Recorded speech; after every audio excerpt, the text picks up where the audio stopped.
Short story சீக்கிரமாக முடிச்சிடலாம். ஒரு ஊரில் ஒரு காட்டில் ஒரு நரி இருந்துச்சாமா. அது காட்டில் அப்படியே நடந்து போயிட்டே இருக்கப்ப நல்ல வெயில் உச்சி நேரம்.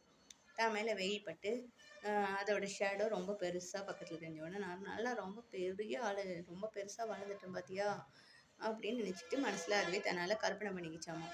நடுவில் ரோட்டில் வழியில் வந்துட்டு காட்டில் முயல் குட்டி மான் இதெல்லாம் துள்ளி போயிட்டு இருந்துச்சாமா.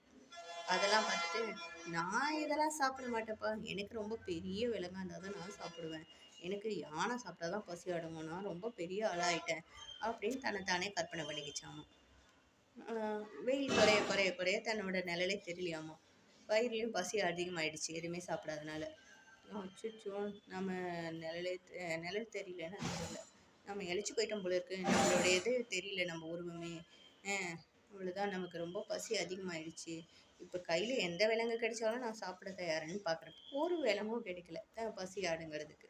இன்னும் பெருசாக யானை கிடைச்சாதான் சாப்பிடுவேன்னு நினச்சதுக்கு இப்போ ஒரு மான் குட்டி காணும், ஒரு முகில் குட்டி கூட காணும், சின்னதாக எறும்பு கடிச்சா கூட கடிச்சு சாப்பிட்லான்னு நினச்சிச்சாமா, அது கூட அது கிடைக்கல. அந்த மாதிரி தான் நம்ம லைஃப்பில் நம்ம கிடைக்கிற வாய்ப்புகளை நம்ம தவற விட்டுட்டே இருக்கோம். நமக்கு எந்த வாய்ப்பு கிடைக்குதோ அதை பிடிச்சி